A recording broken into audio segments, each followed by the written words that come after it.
Estamos estudiando las recompensas, algunas para este tiempo, algunas para aquí, para esta tierra, y otras para la eternidad, otras recompensas para cuando ya no estemos en este cuerpo, sino que estemos en ese lugar que hemos estado estudiando en esta semana, no, en este mes, allá en el tribunal de Cristo.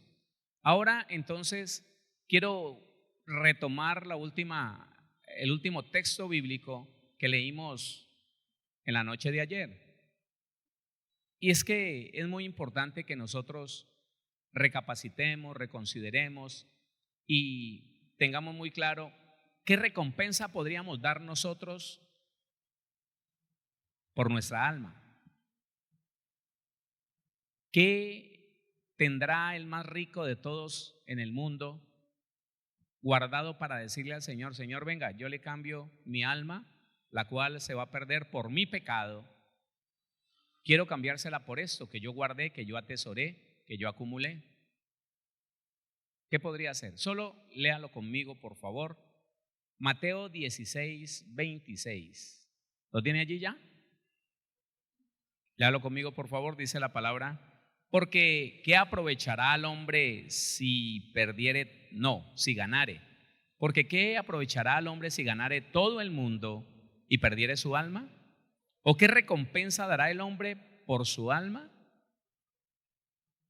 Nunca deje de meditar en esta palabra. Nunca deje de analizar lo que el Señor nos quiso decir, nos quiere decir, quiere que nosotros tengamos en cuenta a través de este versículo. ¿Qué podríamos nosotros dar a cambio? Porque esa palabra recompensa, ¿qué recompensa dará el hombre por su alma?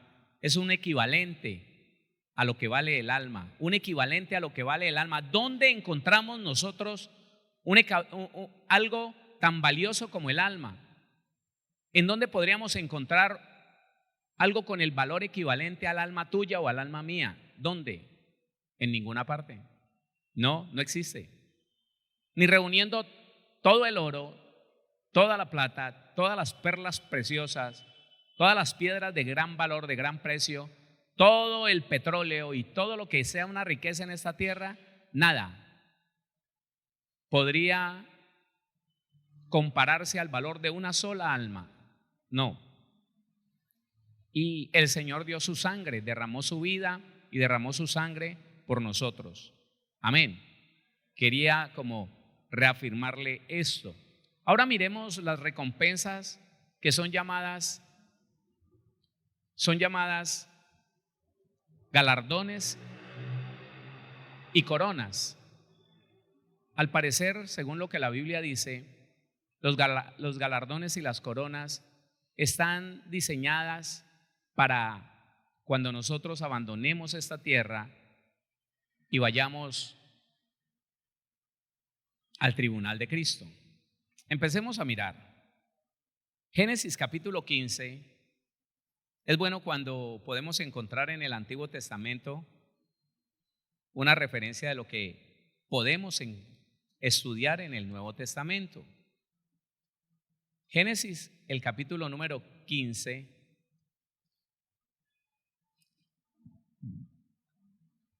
Dios le está hablando a Abraham. Versículo número 1.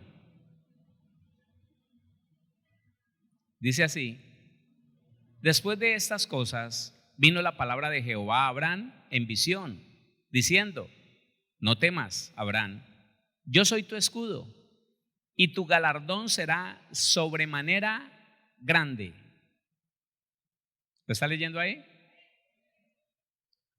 ¿Quién es el único que puede recompensar el bien o el mal del ser humano? A ver, ¿quién es el único que puede recompensar el bien o el mal del ser humano? Dios. Claro. ¿Quién es el único que puede perder el alma y el cuerpo en el infierno? ¿Quién?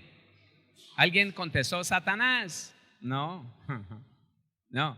Satanás no tiene ningún poder que Dios no le dé. Todo el poder está en nuestro Señor, en nuestro Dios.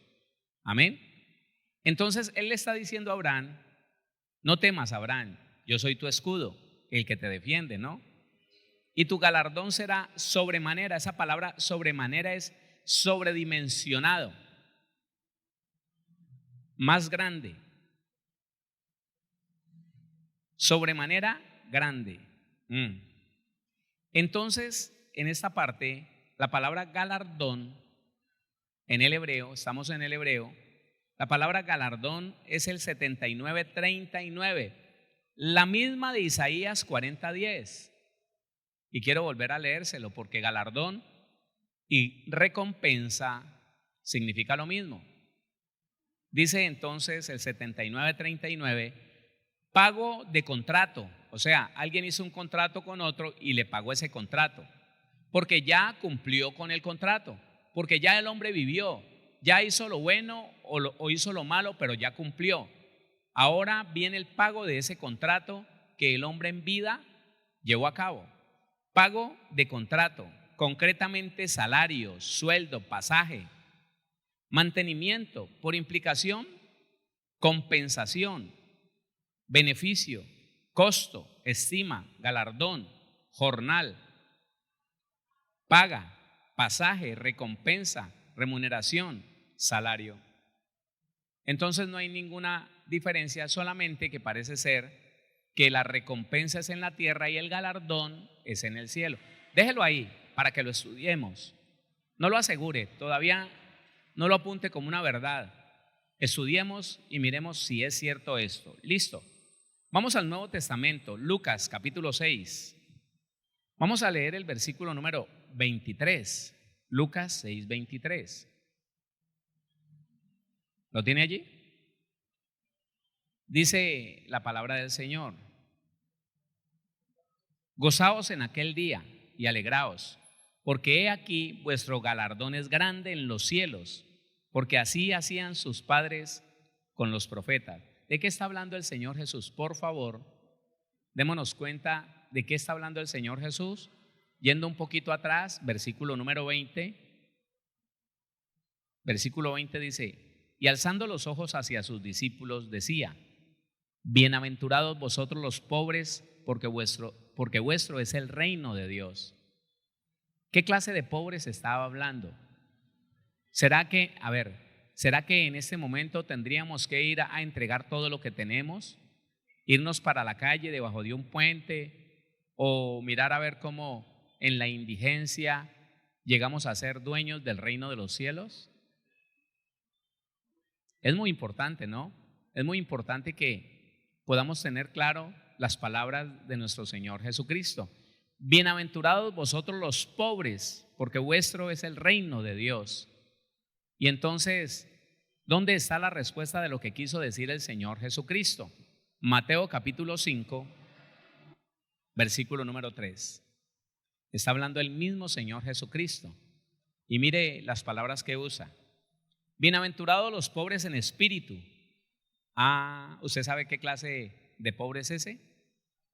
¿Sí? Bienaventurados los pobres en espíritu, porque de ellos es el reino de los cielos. Está hablando de lo mismo, solo que aquí especifica muy bien qué clase de pobres, a qué clase de pobres se refiere. ¿Quién es el pobre en espíritu?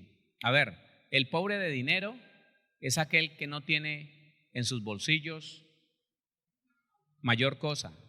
Tal vez no tiene nada, tal vez tiene algunas pocas monedas. Ese es el pobre de dinero. Ese es el pobre de dinero. El pobre de mentalidad es aquel que, aunque tenga mucho dinero, él dice: no tengo, no puedo, no me alcanza, tengo que comer las sobras de otro, porque es que va y me quedo pelado, y tiene mucha. Ese es el pobre en su mente. La peor pobreza es la pobreza mental. Esa es terrible. La pobreza del bolsillo se acaba cuando le llega el dinero a usted y ahora sí, hasta en el banco tiene, eso se acabó. Pero la pobreza mental, no importa qué tanto dinero tenga en el banco, qué tanto dinero tenga en el bolsillo, es terrible, porque limita y quita. Claro. Y de ellos el Señor dice: el que no tiene, aún lo poco que tenga se le quitará. pero es que ese no tiene, está aquí. Pero el pobre en espíritu es aquel que no se halla sin Dios. Es aquel que siempre tiene una necesidad, óigame, que es un necesitado eterno de Dios y de su palabra. ¿Cuántos necesitados hay en este lugar? Entonces, de esa clase de pobres es que el Señor está hablando. Versículo 23. De nuevo dice, no, el 20, para que sigamos avanzando. Ahora sí lo vamos a entender muy bien. Y alzando los ojos hacia sus discípulos decía, bienaventurados vosotros los pobres, porque vuestro es el reino de Dios. Bienaventurados los que ahora tenéis hambre, porque seréis saciados. Bienaventurados los que ahora lloráis. Está diciendo lo mismo. Escúchame, este es el sermón del monte, solo que fue escuchado por el doctor, por el médico Lucas, y está siendo escrito de pronto sin lo específico que fue Mateo, pero está hablando de lo mismo. Porque seréis saciados, bienaventurados los que ahora lloráis, porque reiréis. Bienaventurados seréis cuando los hombres os aborrezcan y cuando os aparten de sí y os vituperen y desechen vuestro nombre como malo por causa del Hijo del Hombre. Gozaos en aquel día, ahora sí lo entendió. Gozaos en aquel día y alegraos, porque he aquí vuestro galardón es grande en los cielos. ¿Dónde va a ser el galardón? Bueno, porque así hacían sus padres con los profetas. Viene entonces la palabra galardón en el Nuevo Testamento. ¿Qué significa la palabra galardón en el Nuevo Testamento? Galardón 3408, igualito a la palabra recompensa en el Nuevo Testamento, igualito. 3408 también. ¿Qué significa? Significa paga por servicios, literalmente o figurativamente, bueno o malo. Le pagan por lo bueno o por lo malo. Premio, recompensa, recompensar, salario, galardón. Lo mismo, solo que uno es en la tierra y otro es en el cielo. Vale la pena que nos detengamos siempre por un momento en el día y pensemos, las cosas que yo estoy haciendo aquí, ¿las hago para el Señor? ¿Se las puedo presentar a Dios? La forma en que yo obedezco al Señor me asegura una recompensa aquí en la tierra y un galardón en la vida eterna. ¿Me garantiza? Porque hermano, si volvemos un poquitico al día de ayer, las personas que aparentaban ser personas de ayuno o que ayunaban para poder decir con autoridad, yo soy un hombre de ayuno y de oración, ellos no ayunaban porque conocieran el beneficio del ayuno para el ser humano, no. Ellos ayunaban para poder decirle a otros, yo ayuno más que usted, yo soy un hombre de ayuno y de oración. Igual con la oración, oraban y trataban de ir un tiempo, aunque fuera repitiendo las mismas palabras, para poder no tener que mentir cuando dijeran, estuve metido tanto tiempo en oración. Pero el propósito, ¿qué era? ¿Acercarse al Señor? No era acercarse al Señor. Conocer la voluntad de Dios para su vida, tampoco. Recibir de parte del Señor esa paz, ese sosiego, ese gozo, esa fe que necesitamos todo, no. Mire, yo le he contado a usted y es desagradable, pero es necesario que los que no lo habían oído y los que no habían caído en cuenta que uno puede caminar en esta vida cristiana años enteros, décadas, haciendo las cosas para sí mismo y no para Dios, es necesario que lo escuchen. Sí, es necesario que lo escuchen. Un hombre dijo, estoy en ayuno y estoy en oración, y llevaba yo no sé cuánto tiempo de ayuno y estaba en oración, y usted lo veía en la iglesia. No importa si estaban orando, él estaba orando. No importa si empezaba la alabanza, él estaba orando. El pastor se subía a predicar, él estaba orando, y él lo hacía recostado a la pared en una esquina no tan profunda como esta, pero él se metía ahí. Él se metía ahí y ahí se le veía manotear y orar y claro, ahí se veía la actividad de la oración de esa persona. Entonces, el que lo veía decía, qué hombre de oración, mira, no frena, no para. Claro, yo llego a la iglesia cristiana con 18 meses de estudio bíblico, leyendo la Biblia, solo eso, no de estudio bíblico, de leer la Biblia. Y yo, esas personas, y yo los admiro y digo, ¿cuándo llegaré yo a ser así? En serio que yo los pensaba perfectos. No. Y yo admiraba a esas personas y siempre el deseo era llegar a ser como ellos, llegar a ser como ellos. Pero llegó un día en que estaba en ayuno y en oración, pero ya había empezado el culto. Y el pastor me dice, ¿dónde está el hermano fulano? Y yo le digo, yo lo vi orando. Dígale que venga, es que lo necesito. Yo fui y lo toqué, hermano, no, estaba en otra dimensión, ¿sí? Estaba por allá. No sé si andaba por Marte, Saturno, yo no sé, pero él no me puso atención, no, lo toqué 2 veces, 3 veces, hermano, y él siguió ahí orando. Volví a la oficina y le dije, pastor, está orando, él no pone atención. El pastor me mira y me dice, hermano, tráigalo, lo necesito, dígale que venga, tráigalo. Entonces yo me voy con otra decisión y le tomo el brazo y le digo, hermano, pero ya con el brazo de él aquí a esta altura agarrado, hermano, el pastor lo necesita, se lo dije fuerte. Él volteó con una violencia, hermano, impresionante. Se dio la vuelta así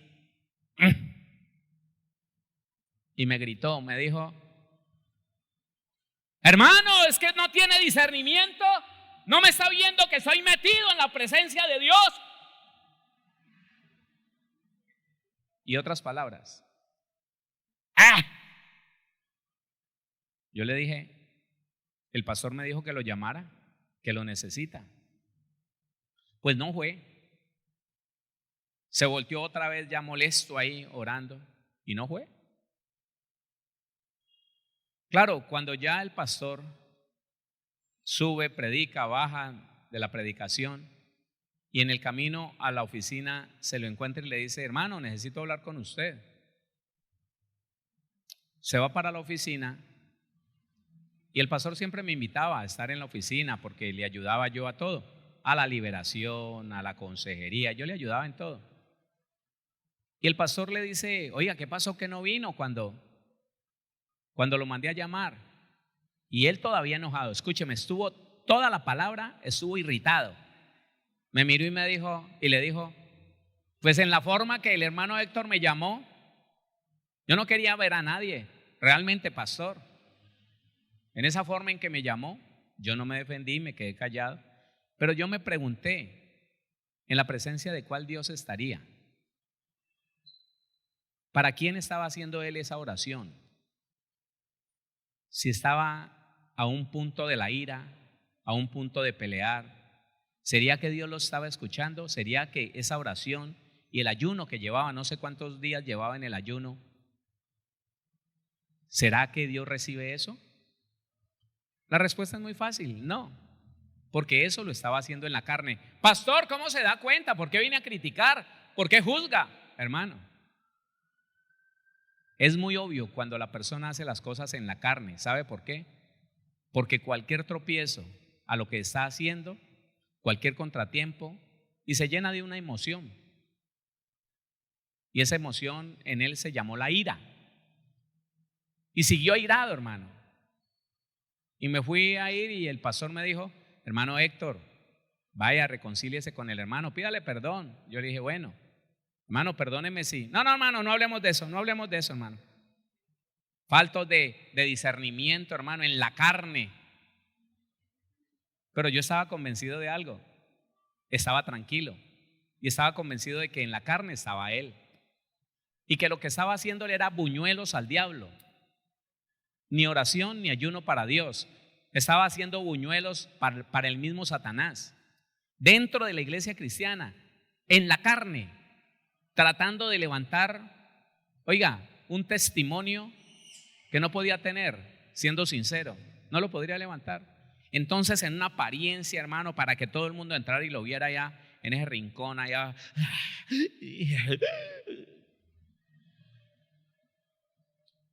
ni recompensa en la tierra, ni galardón en el cielo. El cristiano fuera consciente de esto, hermano, pienso yo que caminaría con mucho cuidado, con mucha cautela, siempre revisando su alma, cuál es la intención con la que estoy haciendo lo que estoy haciendo. Claro, ese es el problema. Porque puede ser que la iglesia no se dé cuenta de que hay un hermano entre ellos tratando de hacer crecer una fama, un testimonio en medio de los hermanos. La gente lo va a reconocer, la gente lo va a identificar y de pronto van a hablar bien de él. Pero como esa es toda la recompensa que Dios dijo que le iba a dar,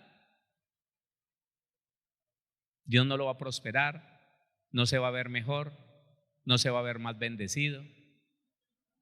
Y se lo digo, hermano, porque yo empecé a llevarle como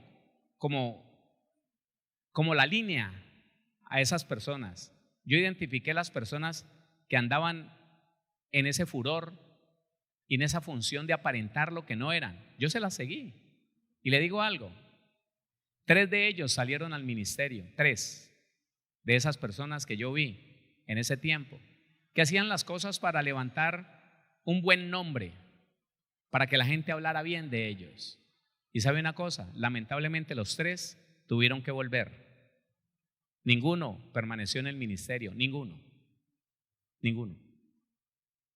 ¿Por qué? Porque no había un respaldo de Dios.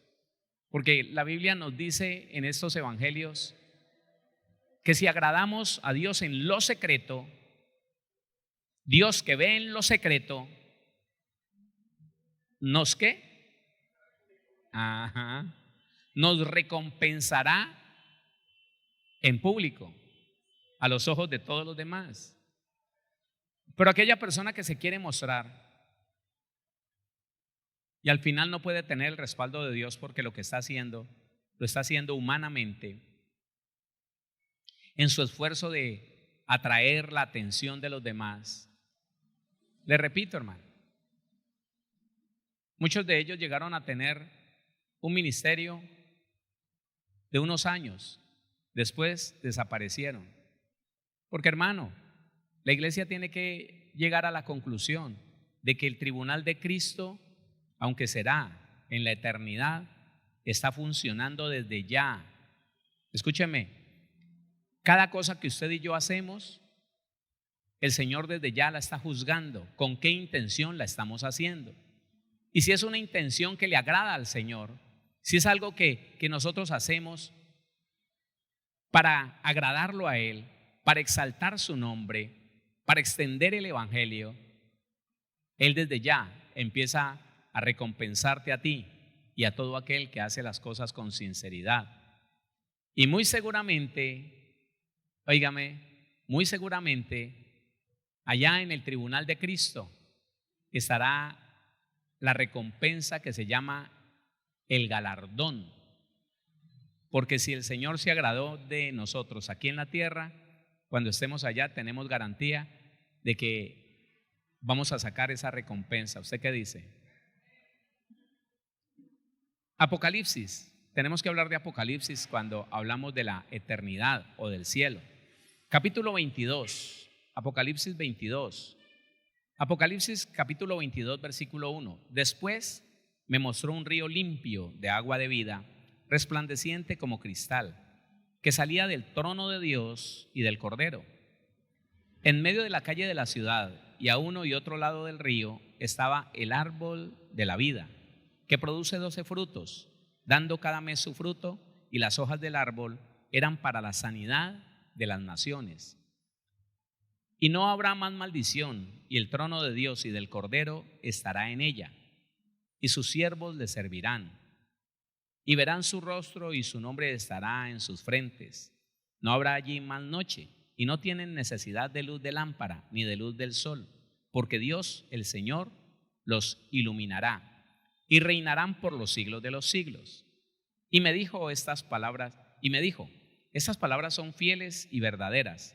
Y el Señor, el Dios de los espíritus de los profetas, ha enviado su ángel para mostrar a sus siervos las cosas que deben suceder pronto. He aquí, vengo pronto. Bienaventurado el que guarda las palabras de la profecía de este libro. Yo, Juan, soy el que oyó y vio estas cosas. Y después que las hube oído y visto, me postré para adorar a los pies del ángel que me mostraba estas cosas. Pero él me dijo, mira, no lo hagas, porque yo soy consiervo tuyo, de tus hermanos los profetas y de los que guardan la palabra de este libro, las palabras de este libro. Adora a Dios. ¿A quién debemos adorar? Adora a Dios. Y me dijo, no selles las palabras de la profecía de este libro, porque el tiempo está cerca. El que es injusto, sea injusto todavía. Y el que es inmundo, sea inmundo todavía. Y el que es justo, practique la justicia todavía. Y el que es santo, santifíquese todavía. He aquí yo vengo pronto y mi galardón conmigo para recompensar a cada uno según su obra. Otra vez, he aquí yo vengo pronto y mi galardón conmigo para, no olvide estas palabras, para recompensar a cada uno según su obra. Ahí sí ya no es por gracia. La salvación será por gracia, pero el galardón será de acuerdo a la obra de cada uno. Si la obra fue hecha con negligencia, hermano, mire, le digo algo, son años enteros que siempre que tengo la oportunidad a los servidores yo les digo, hermano, cuando usted vaya a hacer algo en su casa, en su trabajo, hágalo con toda la alegría del mundo, hágalo con todo el agradecimiento que pueda hacer, porque al menos usted puede trabajar. Y aunque no sea muy bueno el salario que le pagan, al menos usted tiene un salario. Nunca haga las cosas con negligencia, jamás. Por más que usted perciba que es injusto el salario que le están dando. Y sobre todo, si usted tiene el privilegio, pero también el compromiso con Dios de servir en una congregación, nunca lo haga quejándose o lamentándose. Porque he visto obreros en las iglesias quejándose. Pero ¿por qué a mí siempre en el parqueadero? Bueno, ninguno de aquí, pero ¿por qué a mí siempre en la puerta? ¿Por qué a mí siempre en tal parte? ¿Por qué yo siempre tengo que ser el que hace esto y aquello? ¿Por qué a mí siempre me mandan a lo mismo? Y se rascan la cabeza y se van de mala gana. Aunque la Biblia dice en el Antiguo Testamento, escúcheme, aunque la Biblia dice en el Antiguo Testamento que el que hace la obra de Dios, voy a usar una palabra, si quiere la leemos, negligencia, displicencia, no recibirá bendición, no recibirá recompensa en esta tierra. Le estoy hablando del Antiguo Testamento, capítulo 28 de Deuteronomio. Porque es que no pierda Apocalipsis, porque esas palabras son muy claras para juzgar sobre cada uno su obra. Deuteronomio 28:47 dice así: por cuanto no serviste a Jehová tu Dios con alegría y con gozo de corazón, por la abundancia de todas las cosas. Antes de leer lo que dice el 48, piense en esas palabras. Por cuanto no serviste a Jehová con todo tu corazón, con alegría, con gozo. Por cuanto ese padre de familia se quejó de tener que proveer para sus hijos, para su esposa. Por cuanto esa esposa se quejó de tener que hacerle el alimento a los niños, de tener que servir a su esposo. Y el Señor preguntándole, entonces, ¿por qué te casaste? Y si estás tan mal, ¿por qué no te separas? Y si te molesta tanto, ¿por qué no suspendes lo que estás haciendo? Dice el versículo 48: servirás por tanto a tus enemigos que enviare Jehová contra ti, con hambre y con sed y con desnudez y con falta de todas las cosas, y él pondrá yugo de hierro sobre tu cuello hasta destruirte. Pastor, eso es el Antiguo Testamento, ya no estamos allí. Sí, Señor, usted tiene razón. Pero es precisa la palabra en cuanto a que si nosotros no hacemos las cosas de buena voluntad, con gozo y con alegría de corazón, no las hagamos, por favor, no las hagamos. Mire, entender esto, que el que no sabe, que el que no ha recibido, el que no ha comprendido, que todo lo que es generosidad, que todo lo que es dar, desde el diezmo y la ofrenda, hasta ayudar a una persona que tiene una necesidad, si usted no lo hace pensando en honrar a Dios, con su generosidad, con alegría, con el deseo de ver esa vida mejor de lo que estaba, no lo haga, no pierda el tiempo. Porque en el reino de los cielos, el documento valor más alto se llama la honra. En el cielo no hay venta de ninguna clase de artículos, no hay venta, no. En el cielo todo se mueve por honra, porque Dios honra a los que le honran, ¿sí o no? Claro. Y cuando la iglesia no entiende esto, entonces ese cristiano de pocos años o de muchos años todavía no ha entendido, y lo que hace es con dolor, con fastidio, con mala disposición de ánimo, que hay que ir, que hay que traer, y siempre está deseando otro trabajo diferente a ese. Pero Dios le da otro trabajo y se sigue quejando. Al menos en el otro tenía tal cosa, pero en este, Tiene una mujer y se queja de ella. Tiene unos hijos y siempre los compara con otros y piensa que los demás son mejores a sus hijos. Lo que se come está criticándolo. No, él comía mejor en la casa de la mamá. ¿Por qué no se va para la casa de la mamá? No, se murió. Bueno. ¿Y entonces? El problema es que no hemos entendido que no hay ningún otro motivo por el cual Dios dijo de Caín y de Abel. Pero agradó a Abel y su ofrenda, porque le agradó la intención del corazón de Abel cuando se acercó a darle ofrenda. Pero no agradó Caín ni la ofrenda suya. No, la intención en Caín no le agradó a Dios, entonces no le agrada nada de lo que la persona haga. Si nosotros nos queremos preparar bien para el tribunal de Cristo, tomemos una decisión. La Biblia dice en varios pasajes, uno de ellos, primera carta a los Tesalonicenses 5. Vaya allá. Primera carta a los Tesalonicenses 5.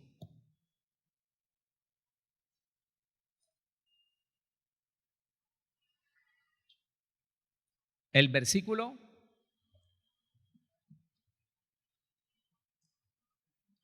número 18.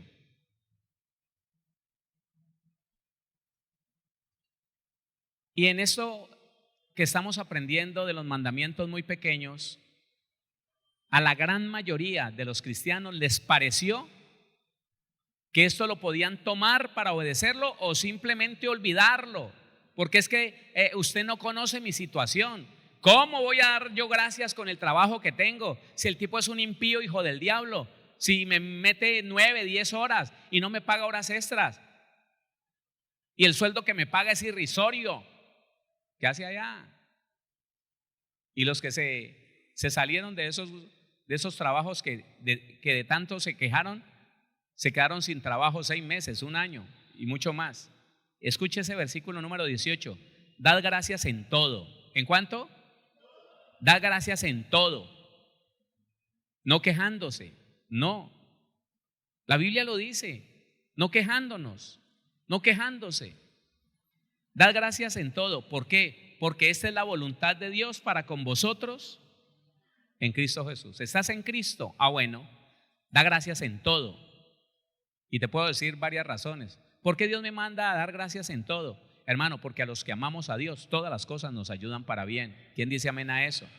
Porque nadie nos podrá hacer frente todos los días de nuestra vida. Dale la gloria a Dios. Dale la gloria al Señor. Entonces, es un mandamiento. ¿Se imagina la gran diferencia que va a tener en el tribunal de Cristo el cristiano que por donde va, por donde anda, por donde camina? Gracias Señor, muchas gracias Señor. Cuando tuvo con qué comer caviar, gracias Señor.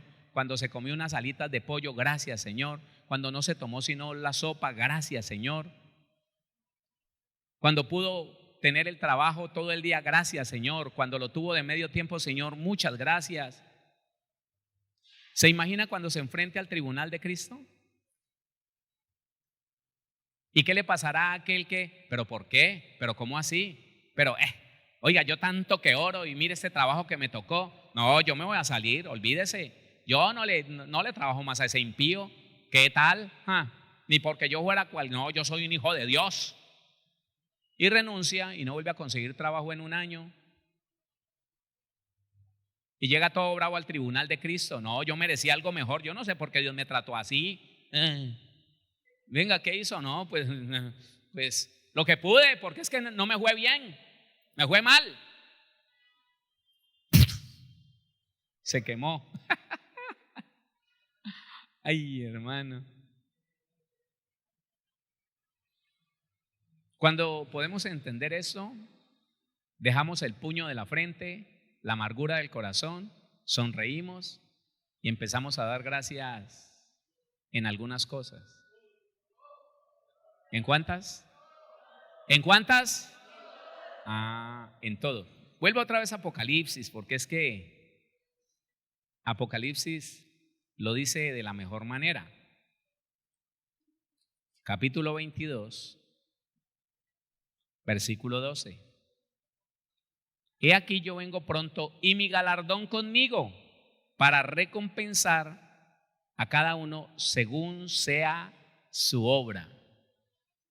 Ya sabe que la recompensa puede ser buena o puede ser una chamuscada bien tremenda. Claro. Y dice el versículo 13: yo soy el alfa y la omega, el principio y el fin, el primero y el último. Amén. Diga conmigo, amén. Vamos a las coronas. Hay varias coronas determinadas en la Biblia. Empecemos a mirar. Primera carta a los Corintios, capítulo número 9. El capítulo número 9, primera carta a los Corintios 9, 24 al 27. ¿No sabéis que los que corren en el estadio, todos a la verdad corren, pero uno solo se lleva el premio? Escuche esto: corred de tal manera que lo obtengáis. Todo aquel que lucha, de todo se abstiene. Ellos a la verdad para recibir una corona corruptible, pero nosotros una incorruptible.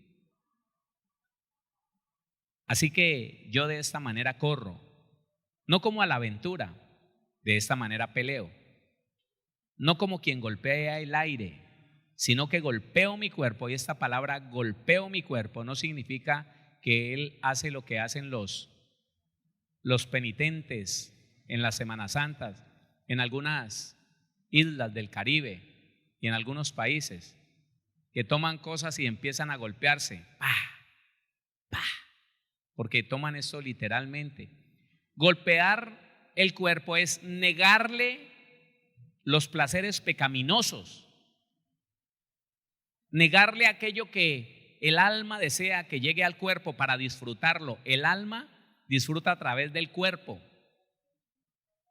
Y hay disfrutes lícitos, legales, pero otros ilegales. Y Pablo lo que está diciendo aquí es: sino que golpeo mi cuerpo y lo pongo en servidumbre. ¿A servirle a quién? A Dios nuestro Señor. ¿A través de qué? De obedecer su palabra. Hermano, toda la vida me encontré con una persona y yo digo, qué gran responsabilidad tenemos nosotros los ministros que no le enseñamos a las personas la verdad de la palabra. Me encuentro con una señora, 65 años, en una amargura tan impresionante, y hablando con ella me dice, yo conocí a los 43 años el evangelio. De ahí en adelante mi vida se convirtió en una cosa horrorosa. Mi marido me puso la vida hecha un infierno hasta que al final lo tuve que dejar. Duré con él como 7 años peleando con el diablo. Pero no fui capaz. Tuve que dejar a mi marido, un muchacho que tuve ya entrando a los 40 años, menor de edad, se quiso quedar con el papá.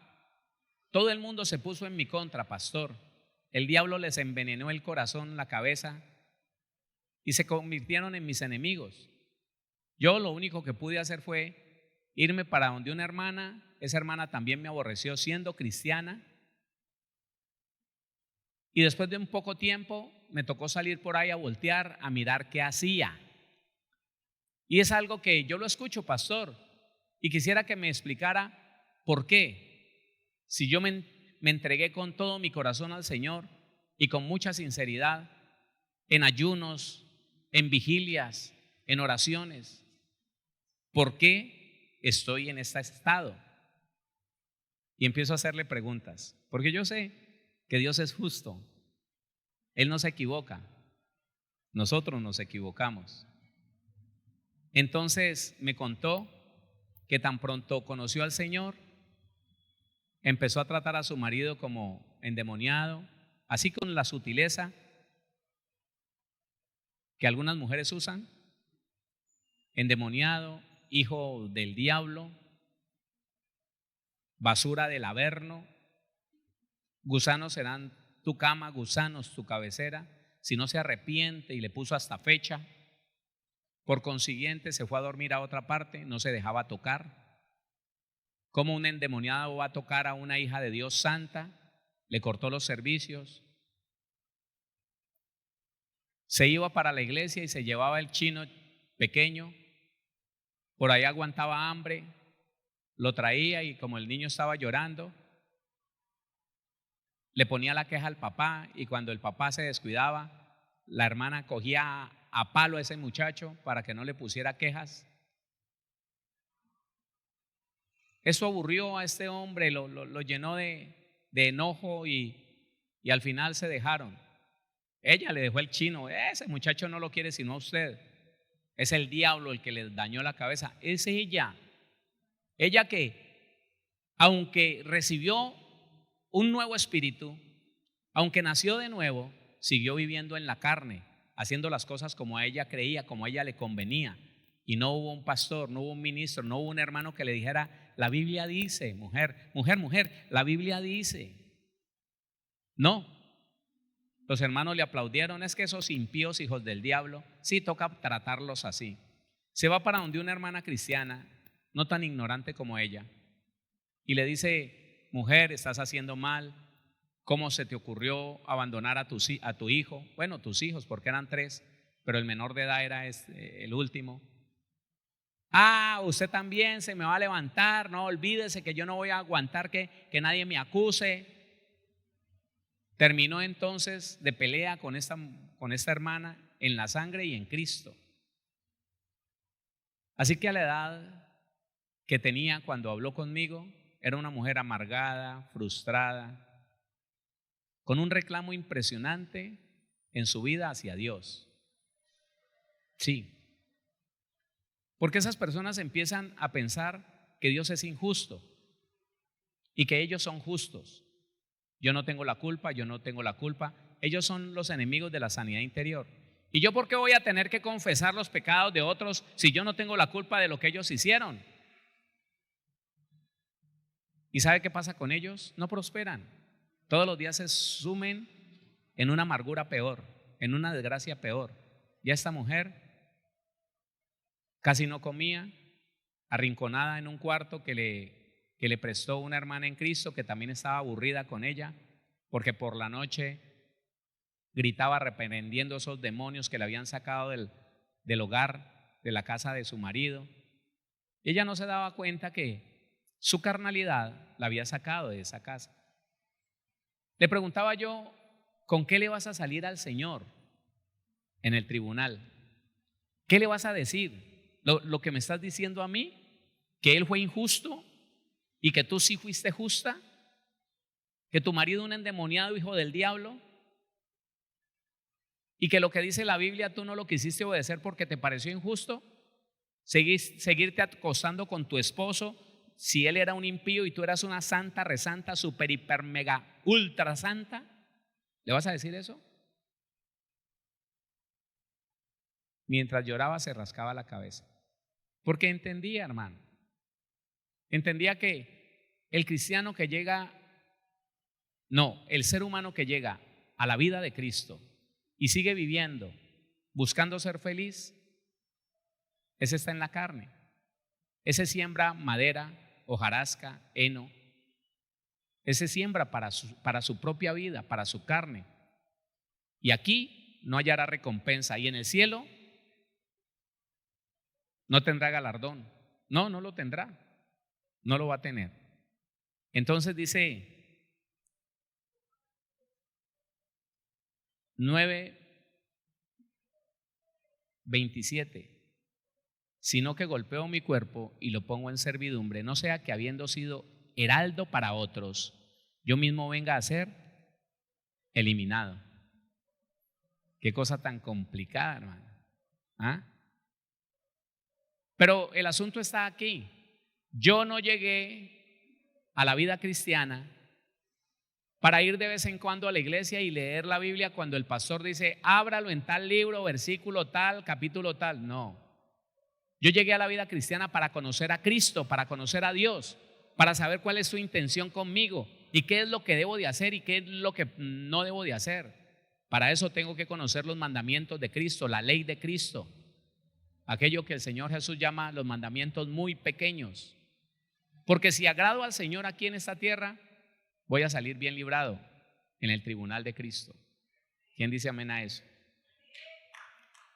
Denle la gloria al Señor. Denle la gloria a Dios.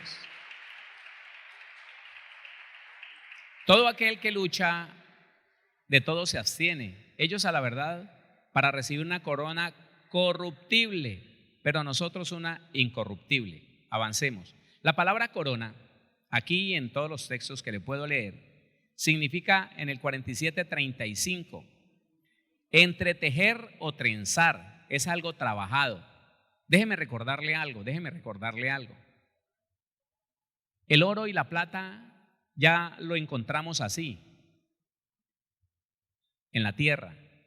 Sí, en las profundidades de la tierra, el oro y la plata ya está así.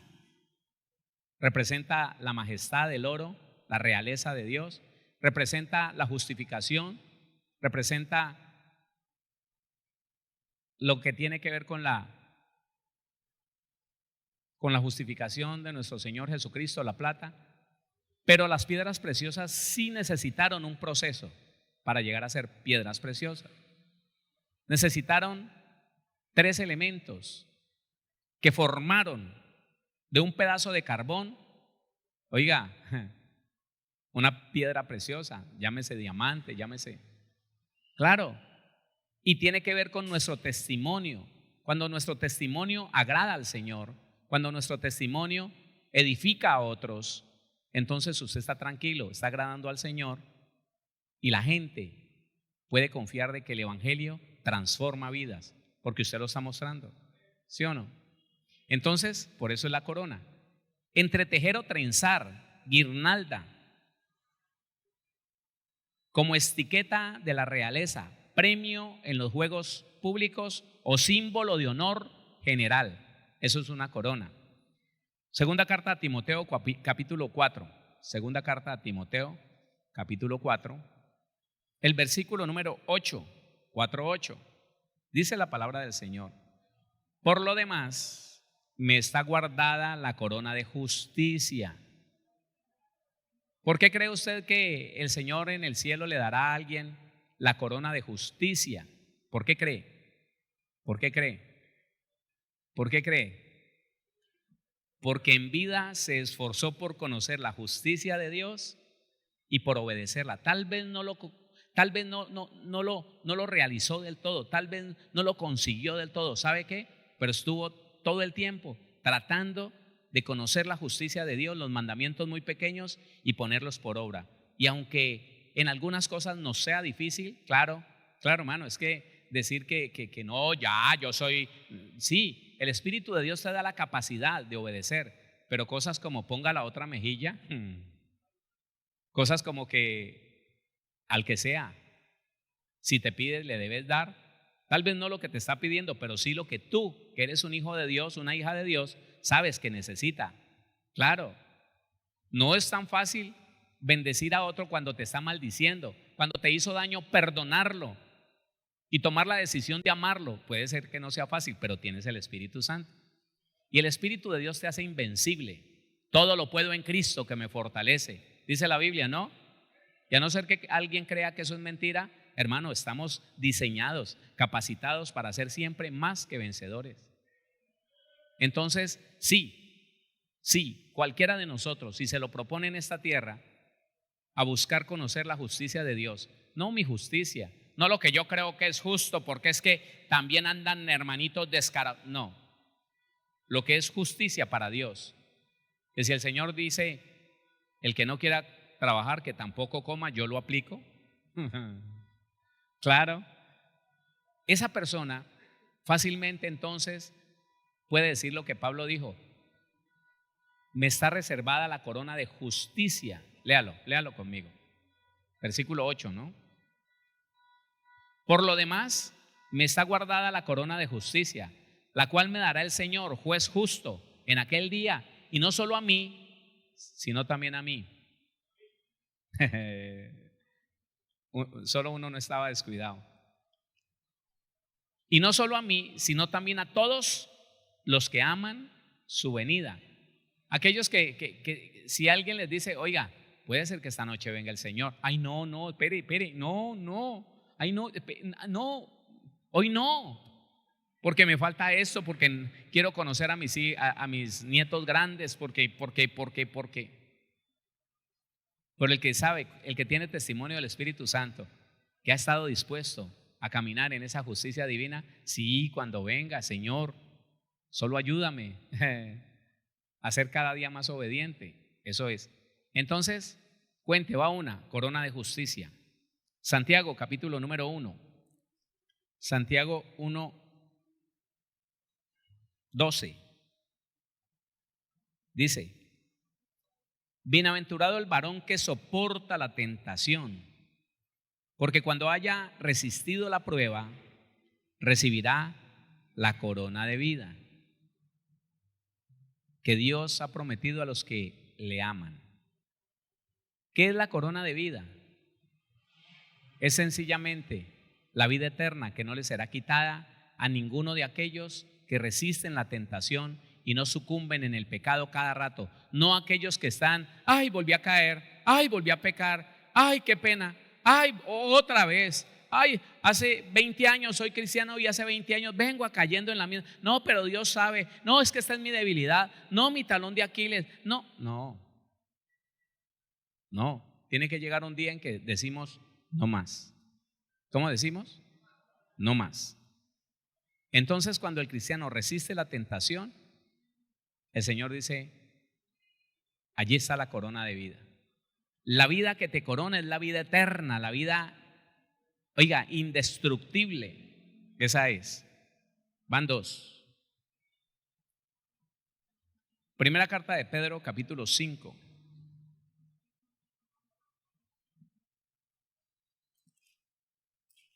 Cuando nos está hablando a los pastores, el apóstol Pedro, en el capítulo número 5, en el versículo número 4, léalo conmigo, dice la palabra: y cuando aparezca el príncipe de los pastores, vosotros recibiréis la corona incorruptible de gloria. Otra vez, y cuando aparezca el príncipe de los pastores, vosotros recibiréis la corona incorruptible de gloria. ¿Cuál es la corona de gloria? La palabra gloria significa como muy vistoso. O sea que el Señor lo va a poner, oiga, en alto. Va a hacer que usted resplandezca. ¿Sabe por qué? Pero se lo está diciendo no solamente a los pastores, porque todos en potencia somos ministros. ¿Quién dice amén a eso? En potencia, si usted puede pastorear bien sus hijos, recibirá la corona de gloria. Si usted puede pastorear bien sus empleados, usted recibirá la corona de gloria. Y si nosotros como ministros sabemos pastorear el pueblo que no es nuestro, sino que Cristo ganó con su sangre, entonces está reservada para nosotros la corona de gloria, vistosos, así en alto. Mire, eso supieron hacer su trabajo como padres, como patrones. Bueno, siempre que tenga personas a su cargo, usted tiene una función de pastoreo. Y es lo que está hablando Pedro, hablando de la corona incorruptible de gloria, exaltación. ¿Cuánta gente le gustaría eso? Apocalipsis capítulo 2, versículo 10, habla de la corona de la vida. Leámoslo, por favor. Apocalipsis capítulo 2, versículo 10. Dice así: no temas en nada lo que vas a padecer. He aquí, el diablo echará a algunos de vosotros en la cárcel, para que seáis probados, y tendréis tribulación por 10 días. Sé fiel hasta la muerte, y yo te daré la corona de la vida. Está hablando de la misma vida, la vida eterna, la vida que permanece, la vida que no puede ser vencida, la vida que no puede ser derrotada, sino que permanece para siempre. Amén.